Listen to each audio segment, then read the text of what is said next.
2 নম্বর প্রশ্ন। এখানে আমরা 7 নম্বর প্রশ্নের সমাধান করব এখন। আসো দেখি 7 নম্বর প্রশ্নের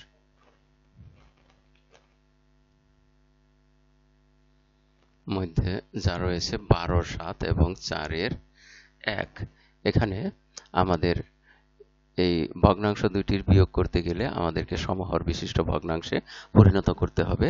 আর তার জন্য যা করতে হবে তা হলো 12 এবং 4 এই হর দুটির লসাগু বের করতে হবে। আর লসাগু বের করতে গেলে আমাদের প্রথমে 12 ও 4 এর গুণিতক বের করে নিতে হবে এবং গুণিতকের মধ্য থেকে যে গুণিতকটি সাধারণ হবে অর্থাৎ উভয়ের মধ্যেই পাওয়া যাবে এবং সবচেয়ে ছোট সেটি হবে লসাগু বা লঘিষ্ঠ সাধারণ গুণিতক।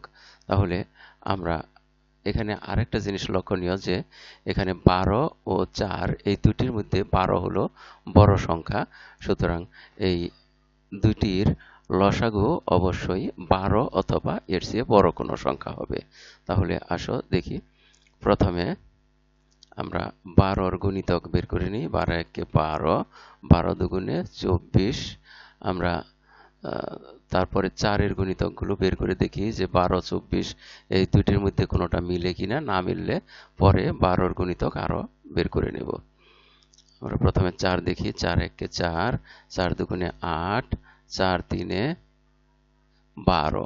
দেখো এখানে 12 এবং 12 মিলে গেছে, অর্থাৎ সবচেয়ে ছোট সাধারণ গুণিতক আমরা পেয়ে গেছি, আর তা হলো 12। তাহলে আমরা এখন এই সমহর বিশিষ্ট ভগ্নাংশে প্রকাশের ক্ষেত্রে আমরা এই দুইটি ভগ্নাংশের হর লিখব 12।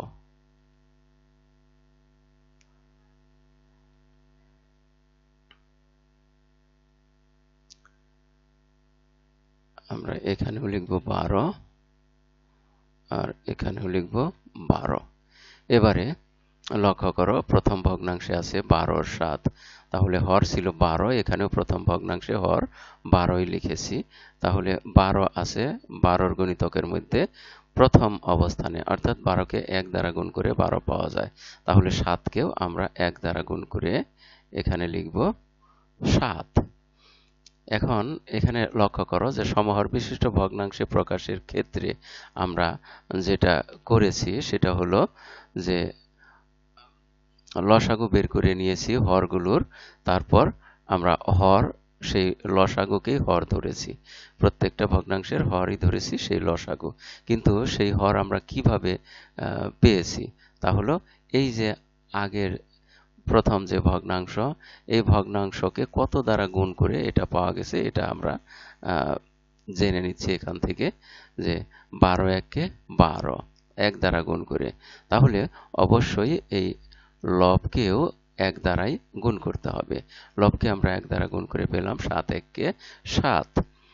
এবারে দ্বিতীয় ভগ্নাংশের ক্ষেত্রে লক্ষ্য করো, আছে এখানে দ্বিতীয় ভগ্নাংশে ছিল 4, আমরা লিখেছি এখানে 12। তাহলে 4 এর গুণিতকের মধ্যে 12 আছে 1, 2, 3, 3 নাম্বার অবস্থানে, অর্থাৎ 4কে 3 দ্বারা গুণ করে আমরা 12 পেয়েছি। তাহলে এই 3 দ্বারা এই লব 1 কেও গুণ করতে হবে, তাহলেই তা সমহর বিশিষ্ট ভগ্নাংশ হবে। তাহলে 1 দ্বারা 3 দ্বারা 1কে গুণ করলে হয় 3 একে 3।